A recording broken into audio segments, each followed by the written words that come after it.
வணக்கம். ஆகாஷ்வாணி புதுச்சேரி செய்திச் சுருக்கம் வாசிப்பவர் சத்குணா. பிரதமர் திரு நரேந்திர மோடி இன்று பிற்பகல் புதுடெல்லியில் சுமார் 11,000 கோடி ரூபாய் மதிப்பீட்டில் 2 பெரிய தேசிய நெடுஞ்சாலை திட்டங்களை தொடங்கி வைத்து உரையாற்றவுள்ளார்.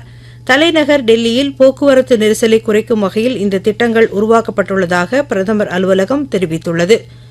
மத்திய வெளியுறவுத்துறை அமைச்சர் டாக்டர் ஜெய்சங்கர் நேற்று புதுடெல்லியில் தென்கொரிய வெளியுறவு அமைச்சர் திரு சோ ஹியூனுடன் இருதரப்பு பேச்சுவார்த்தை நடத்தினார். இந்த சந்திப்பின் போது வர்த்தகம், உற்பத்தி, கடல்சார் மற்றும் மக்களிடையேயான பரிமாற்றங்கள் உள்ளிட்ட துறைகளில் இருதரப்பு ஒத்துழைப்பை மேம்படுத்துவது குறித்து இருவரும் விவாதித்தனர். சீன வெளியுறவு அமைச்சர் திரு வாங் யி நாளை 2 நாள் பயணமாக இந்தியா வருகிறார்.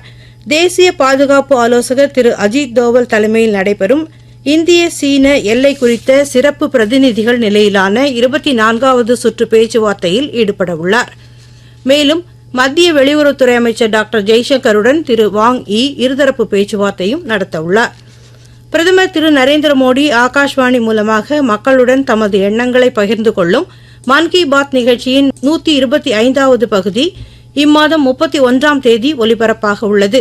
இந்நிகழ்ச்சியில் இடம்பெற வேண்டிய கருத்துக்களை பொதுமக்கள் 1800117800 என்ற கட்டணமில்லா தொலைபேசி மூலமாகவோ, நமோ செயலி அல்லது மை கவ் இணையதளம் வாயிலாகவோ இம்மாதம் 29ஆம் தேதி வரை பகிர்ந்து கொள்ளலாம் என்று தெரிவிக்கப்பட்டுள்ளது. புதுச்சேரி காவல் நிலையங்களில் நேற்று நடைபெற்ற மக்கள் குறைதீர்ப்பு கூட்டத்தில் மொத்தம் 51 புகார்கள் வரப்பெற்றன. இதில் 28 புகார்களுக்கு உடனடியாக தீர்வு காணப்பட்டது. நிலுவையில் உள்ள புகார்களை உரிய விசாரணை நடத்தி தீர்வு காணப்படும் என்று தெரிவிக்கப்பட்டுள்ளது. சனிக்கிழமை தோறும் இத்தகைய கூட்டங்கள் நடைபெறுவது குறிப்பிடத்தக்கது. இத்துடன் இந்த செய்திச் சுருக்கம் நிறைவு பெறுகிறது.